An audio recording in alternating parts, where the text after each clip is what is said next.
You're listening to Risk and Resolve. And now for your hosts, Ben Connor and Todd Hufford. Welcome back to another episode of Risk and Resolve. I'm Ben Connor, along with Todd Hufford. Just finished episode 6, now going into episode 7 of Clay Connor's story. So this will be the final episode that we'll listen to today. But episode 6 and 7 are different than before. So the first 5 episodes are kind of a linear account of what happened. And then 6 and 7 episodes are when Clay came back for additional interviews. And you can kind of tell just with the questions of just kind of rehashing some things, but also a little bit more of a topical conversation. So start out the episode talking about the Hucks. Really got a deep dive with the Hucks in the dichotomy of there's a regular war going on, but there's also a political war. Yeah.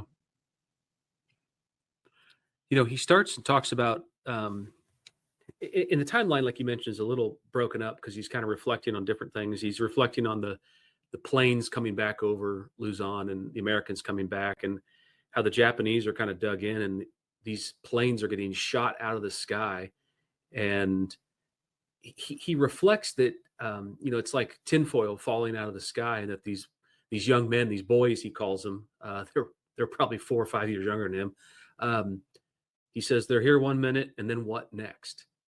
And he also mentions that they didn't really attack the Japanese during his previous multiple years there. It was more defensive, and that I sensed a little bit of regret that, you know, they didn't, but, you know, he didn't have an army. But when he starts talking about the Hucks, man, he goes into a lot of discussion about the political side, which to me was fascinating. And a lot of it just hasn't changed. Him and Frank getting taken captive one last time was probably the funniest part of the whole episode. Yeah, I thought it was good. He talked about, like, he used the word directly, which is propaganda. He used the word directly once, but really alluded to it several times. And one being when they were captured, how the Hucks were telling this narrative of who Clay was and why he was, you know, why they needed to capture him and that sort of thing. Another thing he talked about, just real briefly, I thought was hilarious, was when him and Frank got captured, is that Frank fought the whole war with a hand grenade. Yep. Which to me just sounds hysterical. Yeah. But the story about Clay was that he was an escapee from the Japanese prison, and he had these particular motives which were dangerous to the Filipinos, and that's why he was a problem. He also said he never could understand why they just didn't shoot him and move on.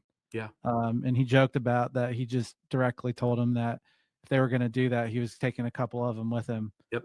And he wasn't sure if that was the appropriate boundary or what kept him alive or not. But they also talked about how he was rescued, which seemed to be just a total wild experience. Yeah.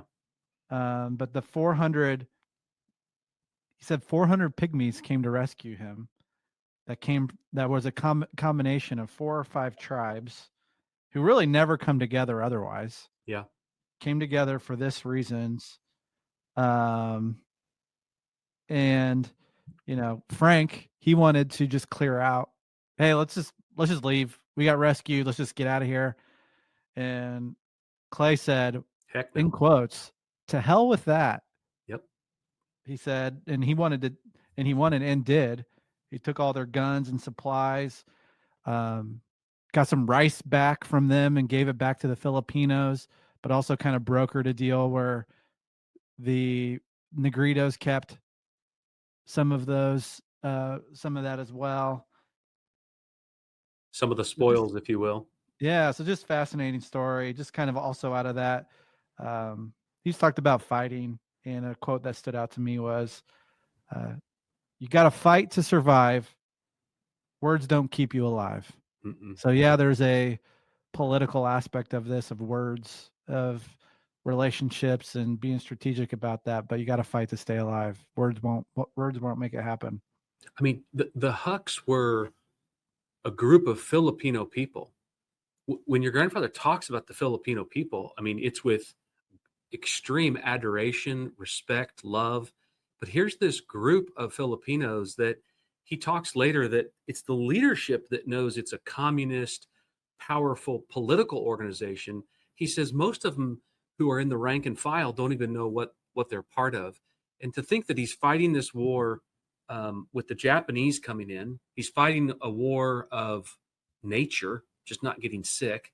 He's got a whole nother front of the war with the Hucks.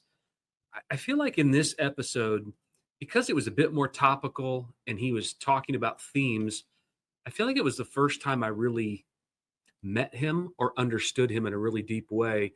Later, he talks about, wanting to go back and just his adoration for the Negrito people and kind of what happened to them later and how he felt Yeah. almost responsible for that. It was just the fact that you hear his voice. I mean, we're 40 years later and it's clear as day. And the way that he laughed about when the 400 Negritos showed up with bow and arrows and every kind of weapon that they had stripped off of anybody over the last 3 years.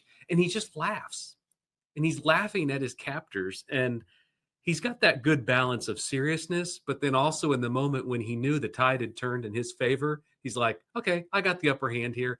But he was never vengeful. I think that was something that we haven't talked about yet is he had every reason to be vengeful against many of these Huck leaderships, but he didn't. He just said, okay, I've got the power now. So what I'm going to do is I'm going to take your weapons, I'm going to take your supplies, and off we go. Yeah, it's almost a fact of circumstance, right? Because of the circumstances, they had the upper hand, so this is what they did. Mhm. And when the circumstances changed, and he even applied that to American forces that were making different decisions that he would have. Right. Because yeah, they're making these decisions, but I wouldn't fault them for it. They were doing what they were trying to stay alive. Yeah. It's very interesting, very balanced, and I actually see that in some of my own family members, where it's just an incredible personality trait to, in a situation where you could have a personal bias to something, to really step outside of that and see the balance for what it is. I say that about my Uncle Tom quite a bit, and I even think Zach has that as well, where it's just an incredible ability to just be factual in something that could have some emotion to it. They just Mhm. don't. It's one of their superpowers for sure. He definitely goes into talking about um, the politics of it. I thought that was really interesting about, Very interesting. hey, this is what the Hucks, this is what they're doing, but this is how it kind of plays out. And you talk about, you know, the government, but also local politics and how that arranges. I The thought that was Barrios. really cool. The Barrios report to the towns and how all of that works. You could have changed the names and it could have been a headline today. It's the Sure. same playbook is used, because he talked about um, organizing the Negritos as he did the guerrilla force, and he said, "Well, it's the same way that the Hucks organized themselves." And he goes kind of play by play and explains, "Well, here's how you do it." Yeah.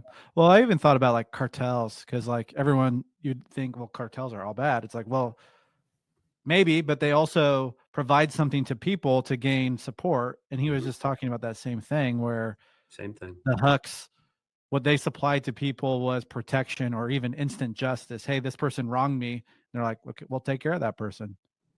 And so there was some law and order to that, to whatever that looks like.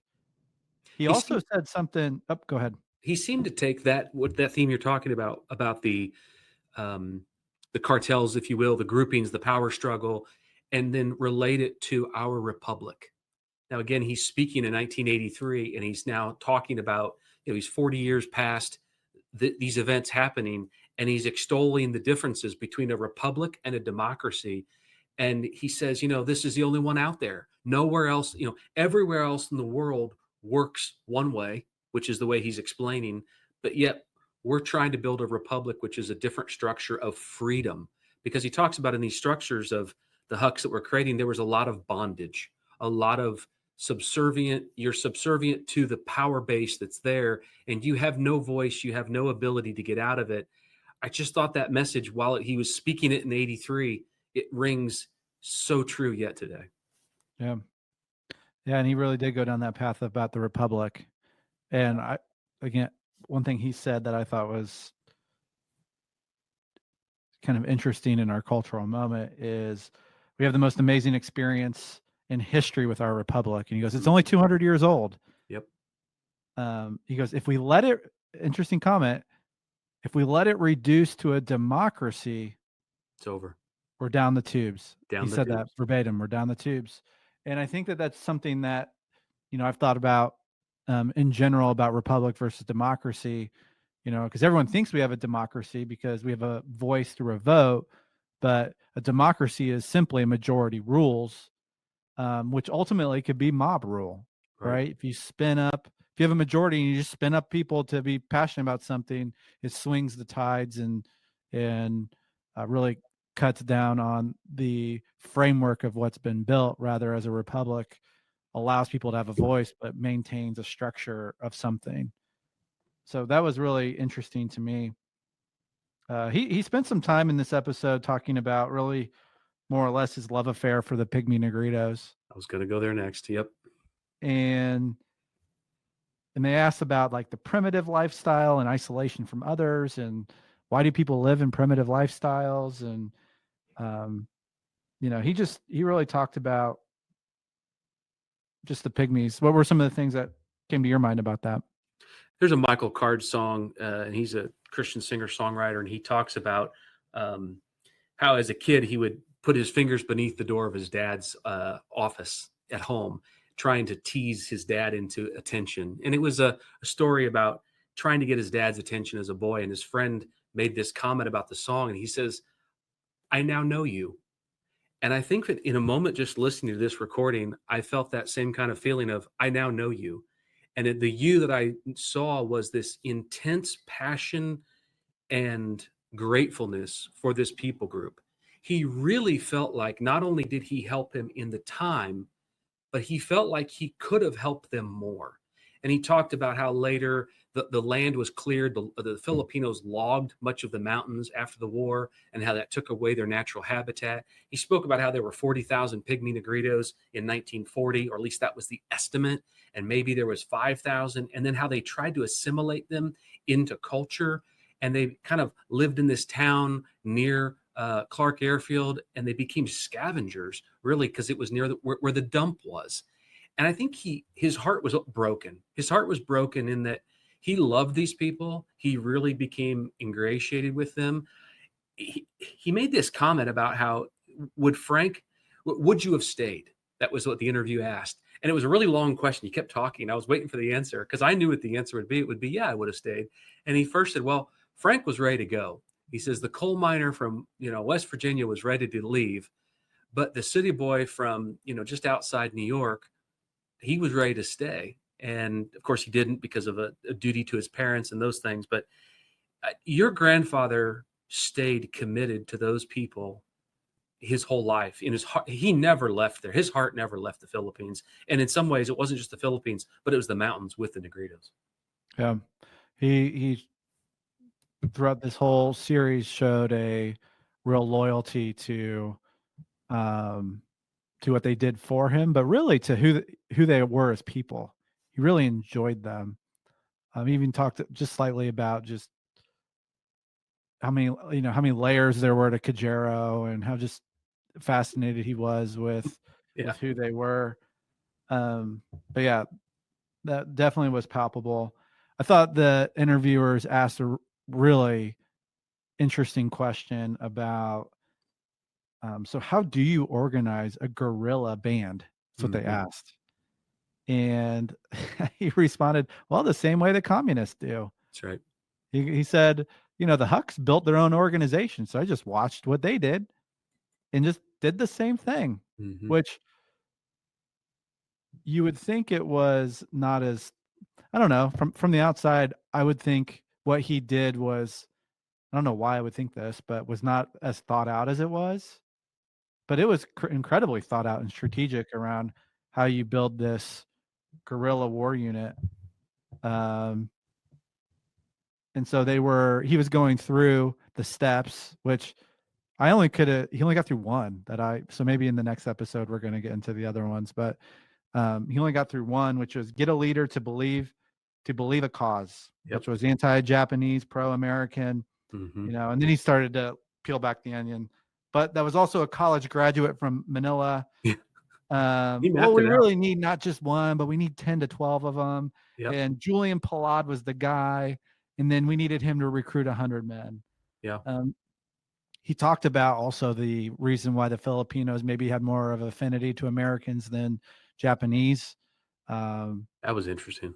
Yeah, just the Americans came in offering education to their children. Hey, let's speak English. Let's teach you English. So the education was attractive versus Japanese coming in and more or less by force and saying, well, we're just going to take you over. And, he just shared some examples. And I thought an interesting one is, hey, we like that the Americans eat with utensils, even though we eat with our fingers, and the Japanese eat with their fingers, but they shouldn't be in control of us. Yep. That was kind of a interesting Very example. Interesting. He clearly left with the idea that he was going to come back probably pretty quick and maybe build a life there and go back and forth. And he kind of said, well, that's not the way it worked out. And I think he went back in the 60s sometime. I only know of one trip back he made, but he may have made a couple others. It just very clearly was he grew up in the Philippines. I mean, his final testing was in the mountains of the Philippines as an early 20-year-old. And the reality is those Negritos saved him more than once. And he felt a real debt of gratitude to them, and it carried through his whole life. Very, very inspiring. Yeah, I mean, the story he shared was great. Physical evidence of it, where 400 people came down to get him Of from multiple tribes that never tribes. worked together before. That it's like, did they really, was because of your grandfather the first time they worked together? Wow. Yeah. Well, excellent episode number 6. And here is our final episode, which is episode number 7. Enjoy. I was adamant about, I said there is no American that's going to be repatriated out of any prison camp or any place that is as pro-American as these Filipinos that I got and these Negritos. I said the price they paid is beyond anything I have ever read about in any war I've studied, and I'm not exactly a novice when it comes to education. I'm not the best educated by far, but I have some, and I'd never heard of anything like it. And I didn't get to first base. They wrote me off as a sundowner. Okay, let's go back and organize this. Sure. All right?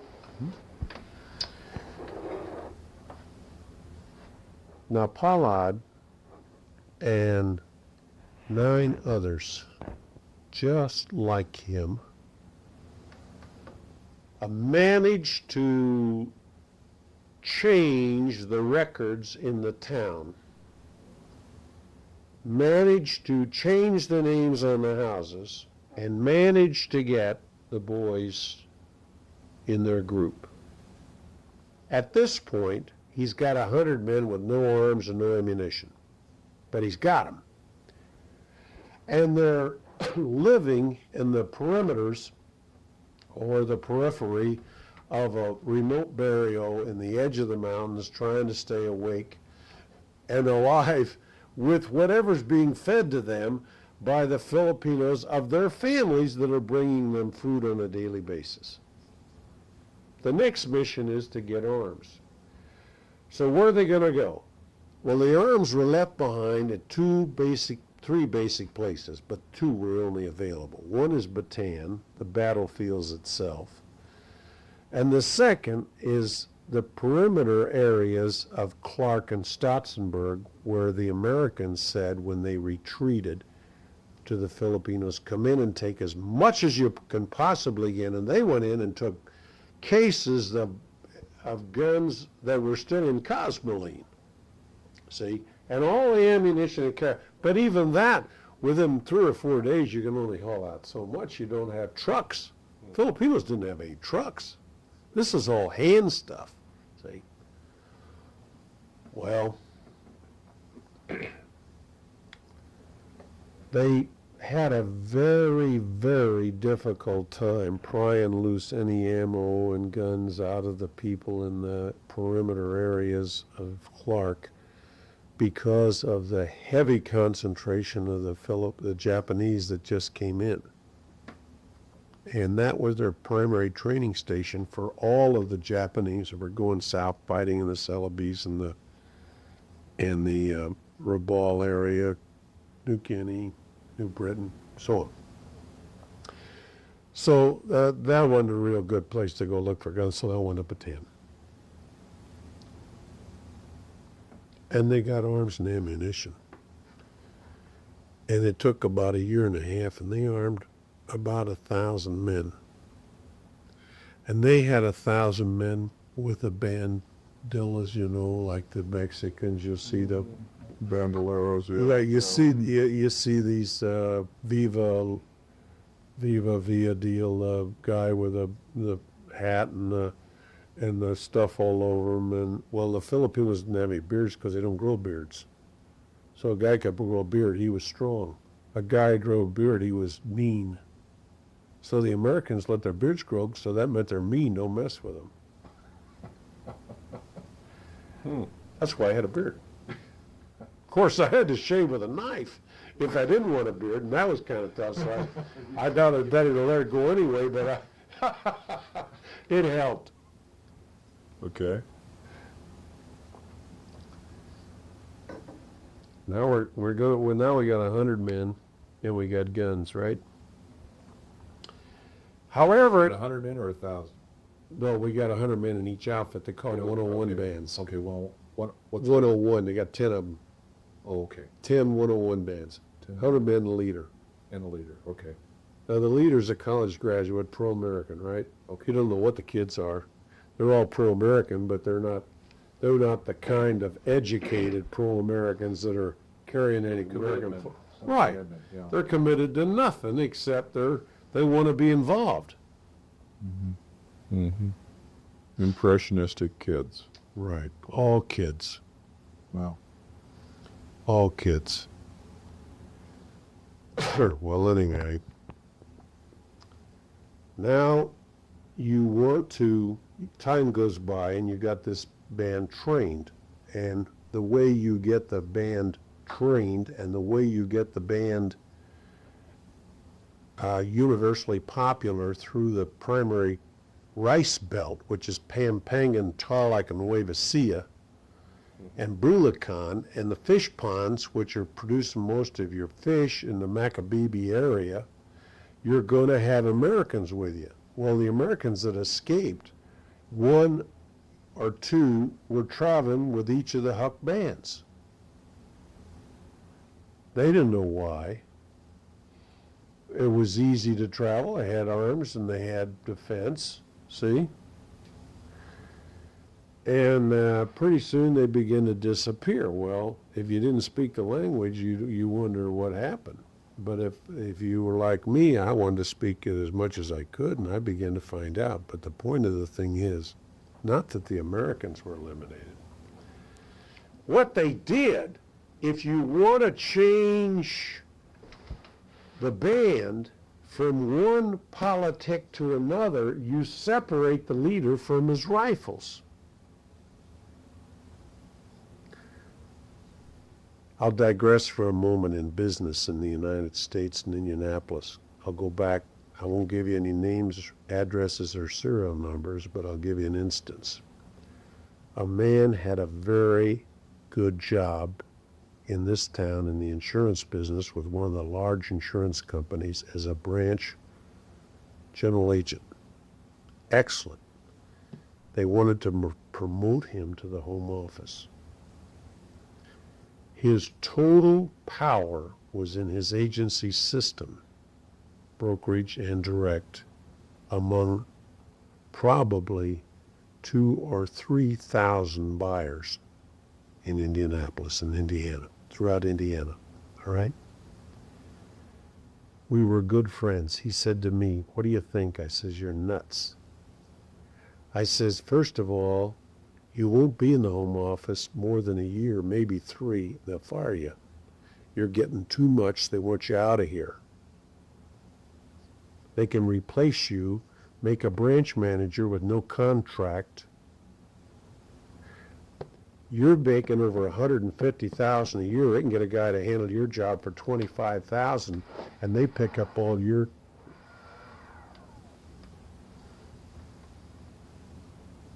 deals.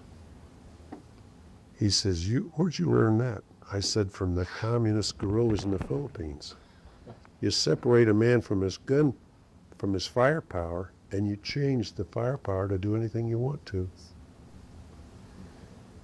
He says, tell me more about that. By the way, he avoided this for 10 years and made the mistake, went to Atlanta, and he got fired. They didn't move him to the Home Office. They made him regional vice president. That lasted 3 years.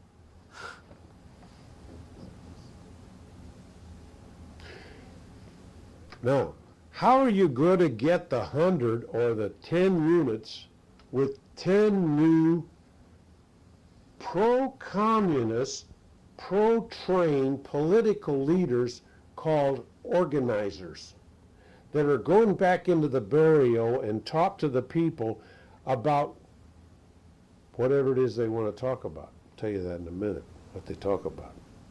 Well, what you do is you call the leader to a meeting.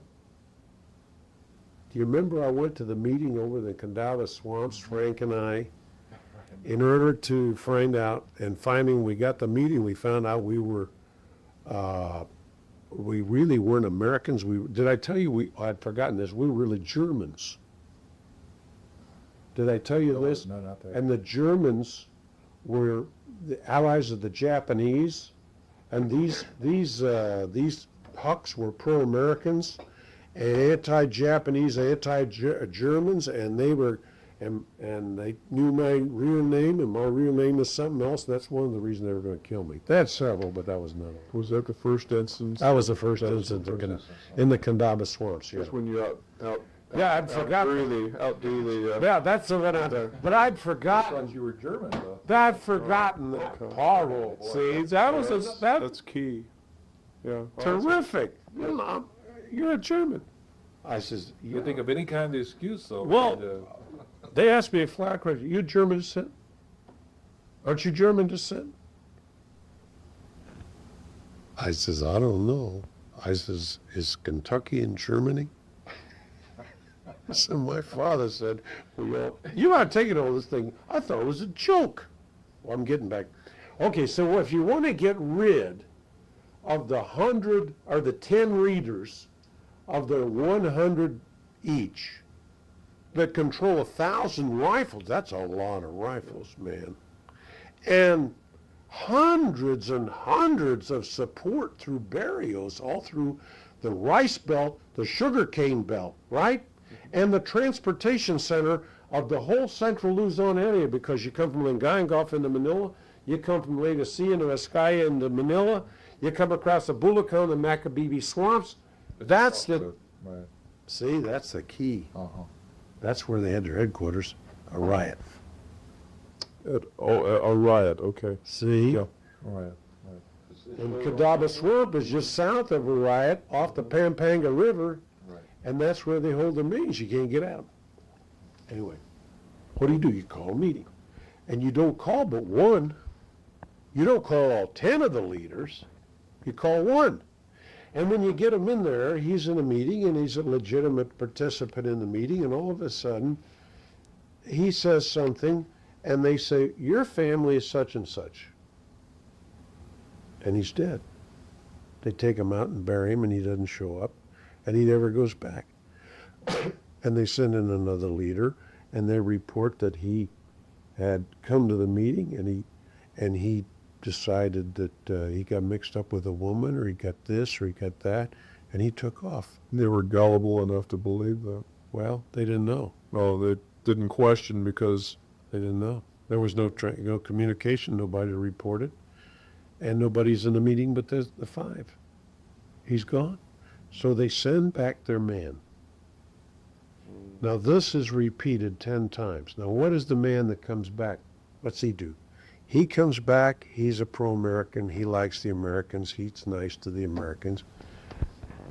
But pretty soon the message has changed. The message is he goes in and we've got to reorganize the burial.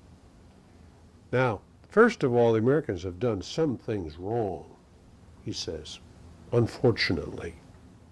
They're wonderful people, but they did a few things wrong. Now, what we're going to do is we're going to change that. No, we're going to organize what's called the Burial United Defense Corps, the BUDC.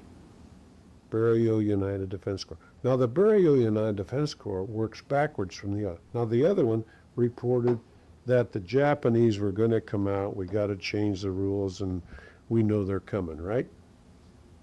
This is working the other way.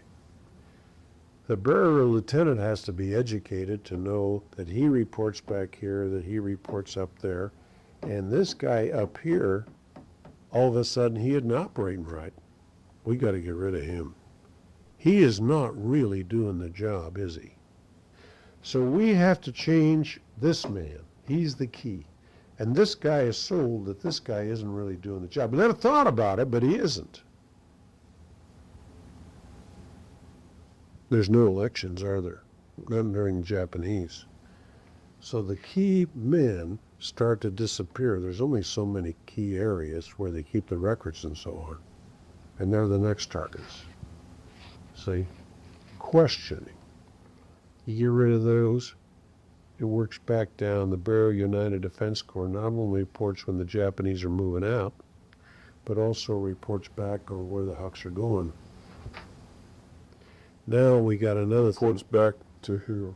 to this area leader that the Hucks are going over here. We don't want any reports. We don't want the Japanese. If the Japanese are moving, we want to know it ahead of time. See, it's none of this, they're going to go, we want to know. We want to know what the plans are. Before they are actually executed. Yeah. We don't want to be involved at all in any of that kind of rat race. We don't want, in other words, what are they supposed to be doing? They're supposed to hit and harass the Japanese. That's not it at all. They want to build a political organization. What do they want to do? They want to get a strong political group in each of these areas, and their whole war was spent on eliminating and replacing and educating. Eliminating, educating, replacing key people in key areas so that finally they said, for our effort, we want 10% of your harvest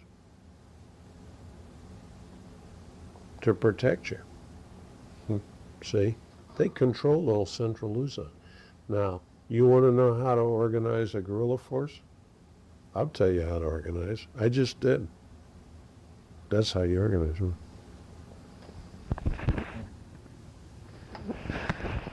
War was really fought on a couple levels, at least. Ramsey, Tunnel Ramsey for that. He and I came to blows up in the mountains, and I don't know if he's still, I think he's still alive. I think he lives in Oklahoma, I'm not sure. You don't recall his first name, though. Well, he was a first lieutenant, and he was a very sophisticated, well knowledgeable, well educated, probably 3 or 4 years older than I am. And he knew a hell of a lot more about Army than I did. He was in the 26th Cavalry, and he had only disdain for me. He didn't know what I was all about. Was he a West Pointer? I don't know. I don't think so, but he was. It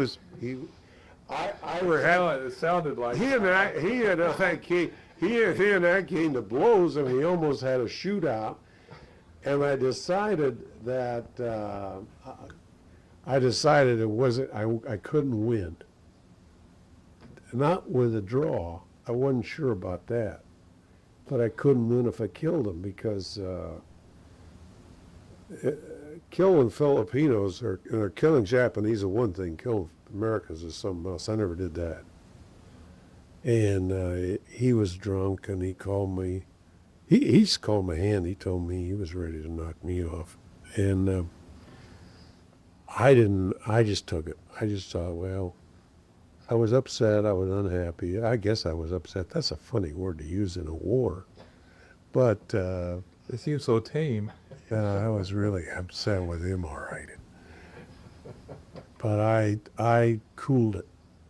And I don't know what he ever thought about that, whether he thought I was afraid or what. It didn't make any difference.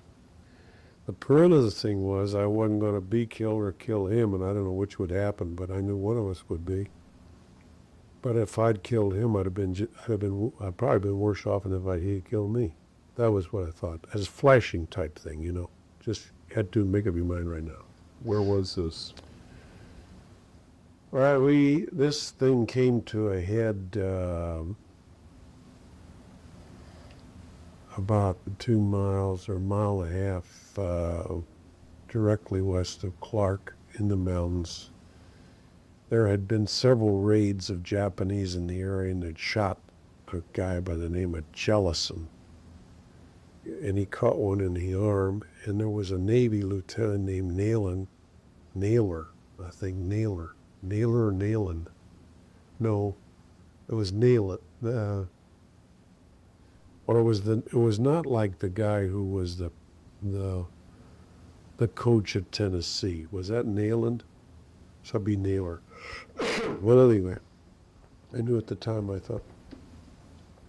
And we would run out of there, and we came into an area and we regrouped, and Ramsey happened to be there at the time, and I don't know how he got in there. I have no idea. And there was another friend of his, and Jellison and Nayland, and I think Frank was there. I'm not sure. And Ramsey and I got into it over the Hucks. That was the point. And I had been traveling with the Hucks and understood what was going on. I knew the program by now. I really understood. And I'd been through a lot. But he had only heard through the grapevine, because he was working with some of the higher echelon of officers that had escaped, a couple of colonels, and they had heard that I was collaborating and trying to give the Hucks the USAFI status. What do you mean by status? United States Armed Forces Police status, because I'm an officer. Right. I'm not an enlisted man playing officer. I'm an officer. And there were too damn many of us drifting around. See, there wasn't any other officers traveling with the Hucks. I was it. And he'd heard this, and it was pretty well known. And so he was personally upset, and they had already predetermined that this is a total communist organization and anti-American, and that I was somehow playing the game, and I was anti-American, and he was coming after me real damn good when this thing came to a head, see. He didn't come in there after me. I didn't mean that. We happened on. And he knew you'd heard of you before you... Oh, hell yeah. Oh.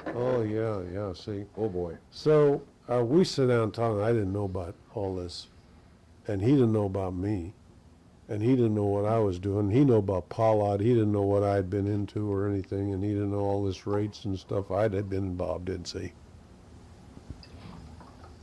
So he accused me of being a communist. No, I don't remember what he accused me of. He accused me of being I think he called me a son of a bitch traitor.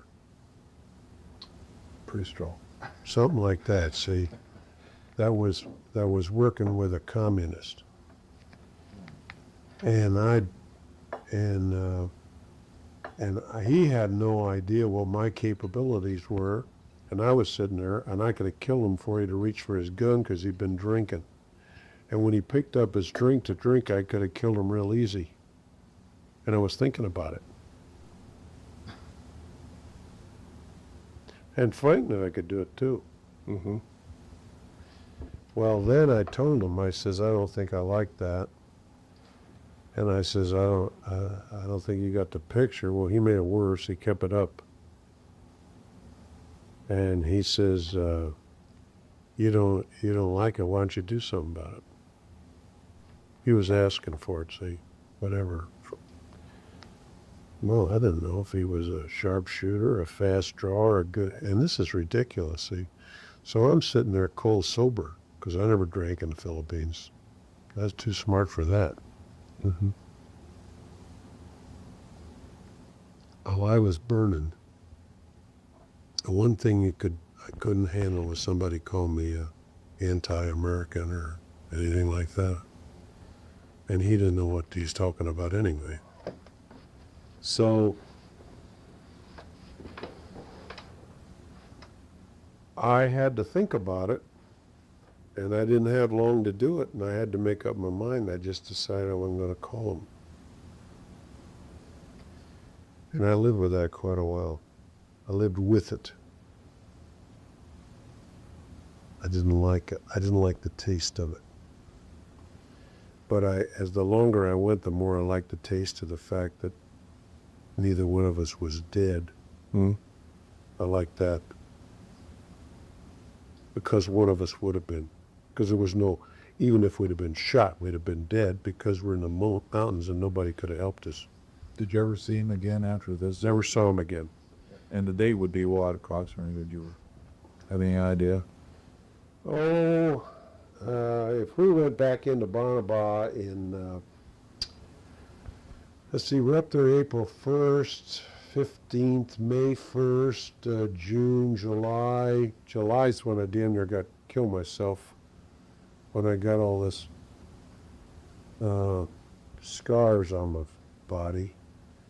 Then I went, let's see, July, August, probably September of 40,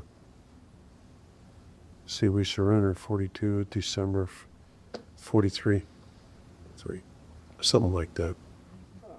I wouldn't know. Maybe I missed it. Maybe I was in the wrong year, but it seemed to be like I could figure it out. Okay, well, in ballpark for you. Yeah, that's it. That's about it. That map you had there, I could show you exactly where the spot approximately. You see, the Japs hit us the night before, and we had to jump. They came in, and we had to jump. Now, this shack was built on a ridge. Trail leads up, and the shack's on the ridge. There's a fall up both sides. About 50 Japanese came in there and hit us, and we fell out of the cabin on the ridges down the side. And we just machine gunned the whole place. Well, we just come back the next day. I don't know where Ramsey came from. I wish I'd remember. But anyway, it was probably right in here. Is that Clark right there? Yeah, that's Statson. Oh, let's see now. What burial? Where's Sabambata again? It's Reb Bat. bat. And what they did was they captured the bats. They put the bat in a great big. The urn was as big as this table. How far across is this table? 3 feet. 3 feet across. Now the urn, this metal deal. Now where they got these metal deals in the mountains, I don't know, but they had them and they carried them from place to place. And of course they're like this. They're black, and they're what do you call the slope at the bottom? They set them on three or five stones, and they put their fire underneath, and they throw water. They got the water and they carried in bamboo, a bullhole, up from the river, cooked on the river bottom because there's too many mosquitoes and bugs and all that. So they always cooked up on the side of the mountain. And they put the pot in, they carry water up, and they catch the bats and put the bats in there. They go on the caves and get the bats. Yeah, Right. where I don't know where they got the bats. I don't know what bat hunting. But anyway, they had the bats. They put them in there, they killed them, knocked them in the head, put them in the pot, see? And they let those things stew. And damn if they didn't take those bats out of that water, drink the soup, and pick the meat off the bat looking right in its face. And that was a little, now I'll tell you, you gotta be real hungry. And you're not only hungry for one day, you gotta be hungry for a long time. If your name is Connor, to eat the damn bat. I want to tell you, it was the worst thing I could. It was the worst thing I couldn't handle the bat. I says, And you can't say, I don't want any. You have to, can you imagine telling this Negrito that's living on whatever that you don't want any of his food? No way. How you get the attention of the kids at Well, I don't care about at Upsala College. at Upsala College? Well, I went into Upstate College, and that was, and they had us. What I was supposed to do was talk about the Aborigine. And my assignments are Aborigine, and they had about, what they have in the auditorium, 150, 200 kids, you know. Yeah. And they all come in there and they got their homework and they're sitting there and they wouldn't give you the right time. So I was supposed to talk about the Aborigine. Well, I'm a little touchy about it. I'm not listening. So I stood up and I said, I'll tell you what let me tell you a story about the Aborigine. But before I do, I want to tell you about a delicacy that the Filipinos cook. Now, the way they do this is they build an enclosure. They have a fenced-in enclosure, and they take usually 5 dogs. You can't cook more than 5 dogs at one time. They take 5 dogs, and they put the dogs in the enclosure, and they starve them for about 2 to 3 weeks. Give them enough water to keep them alive. And after the 2 to 3 weeks, the dogs have a little, but very little. They're very thin and so on. And you'd think the meat was all gone on their bones. And then they let them eat for three days. Well, the reason that they let them eat everything they possibly can eat, that is rice, is so that the rice is somewhat digested inside. See? That is still there. Then they kill the dogs. And they take a piece of bamboo and they ram it through the rectum all the way out the mouth. They just force it right through the dog. And they take the dog out and they put him on the spit. And they have the spit, you know how they do them, they dig out the dirt and put in the coals, and of course they're burning wood. And they got that fork made where they turn it, and they start about 2 or 3 in the morning because they want to slow cook the dog. And not only that, they want to cook the rice that's in the dog, see? That's the delicacy. And so they keep turning the spit. Well, at any rate, everybody gets up and they have the daily deal where everybody's getting together and howdy and mabuhay, beautiful day and all this and talking about their friends. And so the time comes about 12 o'clock, 1 o'clock, 2 o'clock, everything's ready.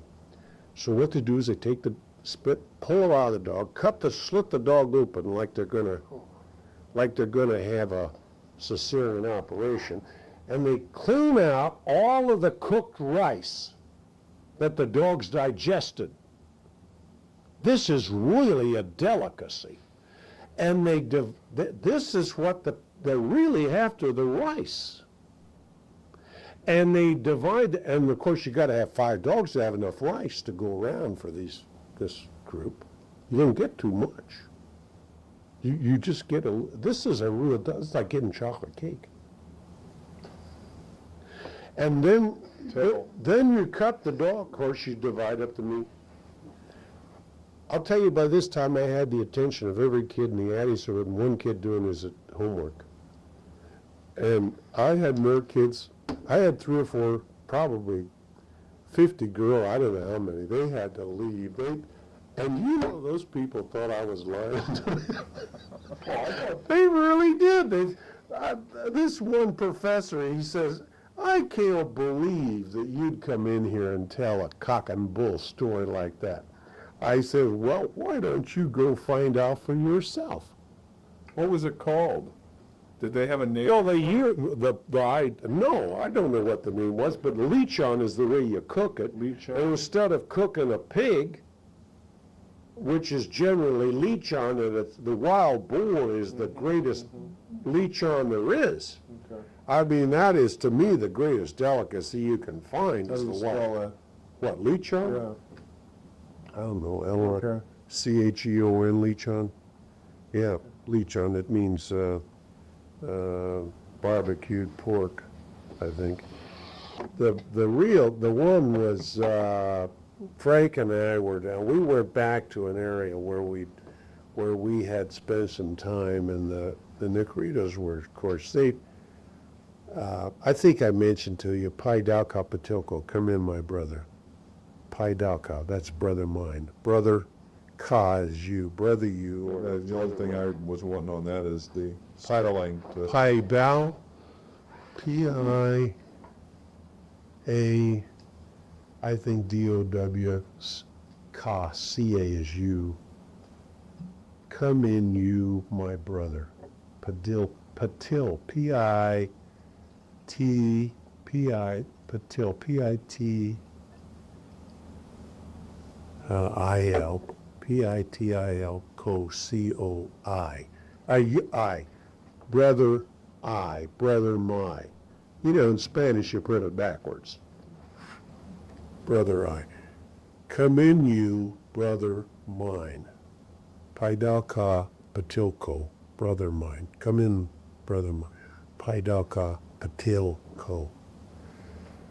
Well, you're either a brother or you're dead. There were many, I don't know, you would believe that I was related. I would have drawn a genealogy. They thought I was the funniest brother they ever had, but they loved me. And I loved him. They knew I loved him. I didn't love him to stay alive. I honest to God, really loved him. the sincerity had to come through, and it would have caught on. Oh, pretty quick. well, they thought Frank was the greatest thing. They thought he was the Messiah. Prank. Prank with a P. Prank. I'm telling you, and I don't mean to be sacrilegious, but Frank was the kind of fella that was, I mean, I never saw anybody didn't like Frank. Iraq came from committing suicide. Frank went through an emotional upset, but he couldn't eat dog. You were fixing a rat. Oh, well, Frank and I went back up this area. We were making around. You just can't stand still. And me, I couldn't stand still. I had to go see what's going on here or there, and I got into areas I shouldn't have got into because That's how your daily routine, and you said on the first tape, you know, you had to keep moving. If you stay still, you know. you knew what's going on. You knew who's organized against you. Right. Organizing against you was a common denominator. And even some Americans, did I tell you about the Americans that organized against me? The one fellow I heard about, the one from New Jersey. Oh, no. That was, no, It's not right here in my own No. Did I tell you about that? No, not about this. This is new. Would you forgive me if I tell that story that you won't think I'm trying to impress you with prowess or... I've never told this. And I guess it'll die with me if I don't tell somebody. But Frank would corroborate it. In fact, I got a tape upstairs he sent me about 3 months ago that would corroborate it. He said, Clay, it's about time somebody knows that Wyatt Earp knew who he was firing against. You didn't. Mm-hmm. And you beat him. And I'll give you the tape. I don't need it. But I didn't pride myself. I was trying to stay alive, and I figured that was the way to do it. I enjoyed learning. I was a concrete New York cliff dweller. I lived in the upper floor of an apartment house most of my life. You can imagine what I knew about guns or anything else. My adventure was in a convertible at Duke University. Now, I didn't have a lot of pride in drawing a gun, but I figured that somebody had to learn something or I was going to be dead. Only way I learned, and I seemed to have, I couldn't play a trumpet very well. I never got in a band. I couldn't run fast enough to beat, I was on a relay team, but I wasn't fast enough to win the 220 or the 100 at Duke. I was too light in order to qualify for the football team. They damn near killed me. So and I was an All-American cheerleader, though, by the way. But I must have had I must have had some agility to grab it again. Well, anyway, Frank and I went back up there. I'll get to that story. And here they are. They're cooking. I didn't know what they're cooking. Who are they? The Grios, the pygmies. They're so glad to see me. I'm their brother. And so they had this situation, Graham, and I didn't know that it was leading into a funeral. But it was the day before the funeral, and they were cooking. And so they were asking me to well, they didn't have to ask me. I didn't go a place to go anyway. You got to eat. So the entree, you like that? The entree was rat. I had never eaten rat. No, I'd been with Jungle quite a while, but I'd never eaten rat. And they handed me a rat that had been roasted. I'd eaten cockroaches. I'd eaten fish and frog, all of which we've all eaten. I'd eaten birds, picking them off, just roast them. And I'd eaten wild boar, wild carabao, snakes of all kinds. I'd even tried the bat, but I wasn't hungry. I tried it. I had to eat something. You can't say. And I loved the corn, and I loved the lima beans, I loved the gondos, I loved the camotes. I loved all that stuff. And the rice they had was fantastic. They hand me the rat. This is kind of like a test of courage. I looked at Frank, and I looked at the rat. I ripped off a leg like you do a chicken. I'm sitting there eating it. There's not much meat on the chicken rat, on a rat's leg. God, I'm thinking about the rat. I can only talk. This is 40 years later. I don't tell you about that. I can't tell you. I ate the damn thing, but I can't tell you about it. Yeah. It's just sickening. Yeah. It was sickening then. Anyway, oh Lord. Oh my. The other story that you were you getting ready to tell that, or What was that? the one that Frank would corroborate? Yeah, who is it I was going to drown? What was that? I was going to drown somebody. I forgot it. This wasn't Ramsey, though, was it? No, this wasn't Ramsey. I didn't. Yeah. It was some Americans who were collapsed. Oh, yeah. Well, anyway, let me show you on the map where they were. Okay. Okay, so I put this headquarters in here, and I control this area. Now, Boone was right up in here was. You had to get in touch with him, Bruce. Okay. I'll get his name. Bruce had his headquarters here. Now, Bruce made Here. Let me get. Let me get a little closer. Where's Bend River? Oh, that's a good And, question. let's see. No. Try that. A real top-notch group of Americans that are engineers and fighters, and Bruce was one of them. See, So this is like the official guerrilla force. this is the official guerrilla force that I tried to escape to find. Well, to find Now, Bruce got separated. Polk got killed, McGuire got killed. Bruce, and I will think of, and I've got a book upstairs where I recorded 22 hours of tape. My son has 10, 12 years ago, 1953. I said, Jack Steig asked me to come in and use his office and just sit there and talk. And Dottie Kisley transcribed it all. Oh, well, we'd be interested in that, right? 22 hours worth? Are you kidding me? Well, anyway, This is the first time I've heard about this. I didn't listen to it. I never listened to it. But I didn't know what I was talking about. But I said a lot of things. Where's the transcript? Anyway, Bruce, Bruce earned that area, and I was down below. Well, into my area comes 4 Americans. Now, the 2 of them, one of them's from Kansas, and the other one's from Texas, and they're both privates. Not that that means they aren't, you know, I shouldn't have said that. Oh, I understand. Red one's Captain Allen, and the other one is Captain Durrell. Captain Durrell and Captain Allen. They named it, they gave themselves a It rank, gives himself some prestige. prestige. Okay. And so anyway, they're getting food given to them by the Negritos, and they got a pretty good setup, and they're not doing anything.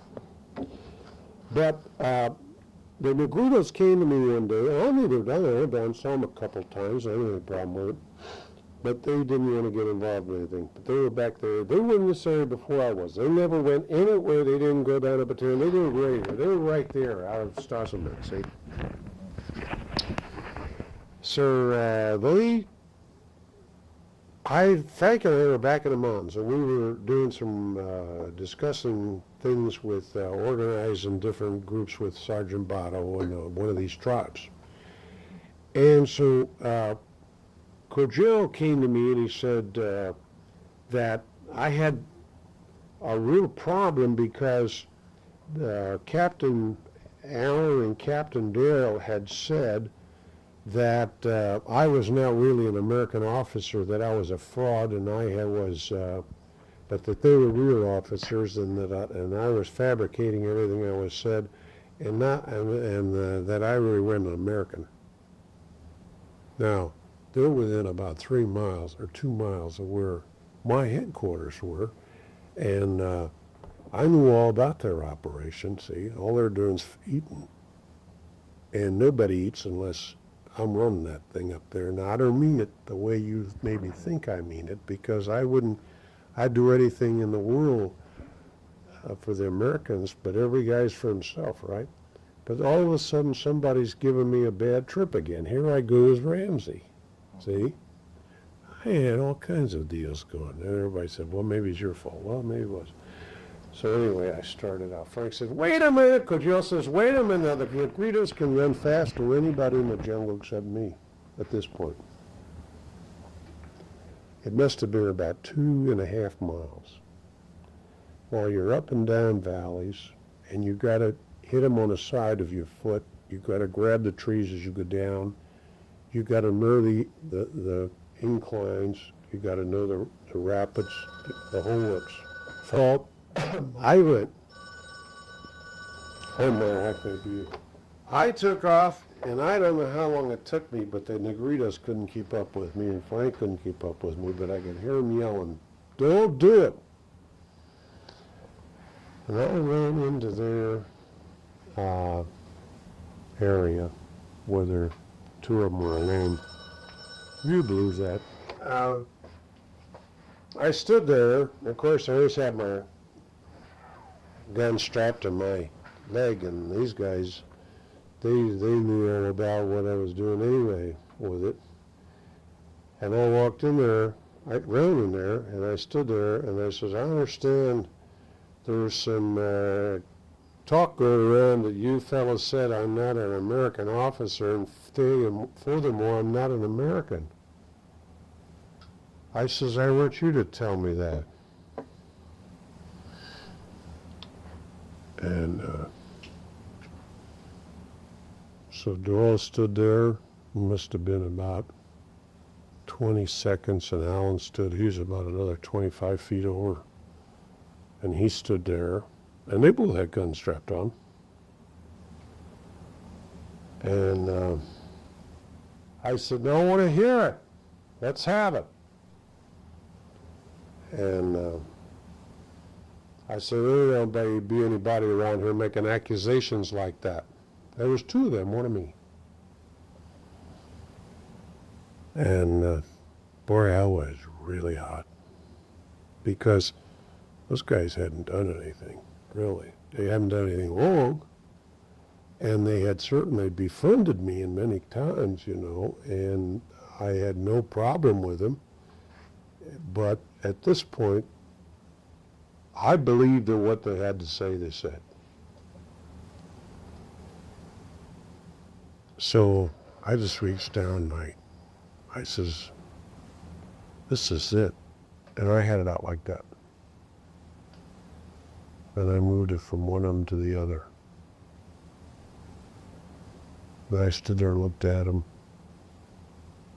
And I put it back in my holster. And I stood there again and I looked at him again. And I did the same thing.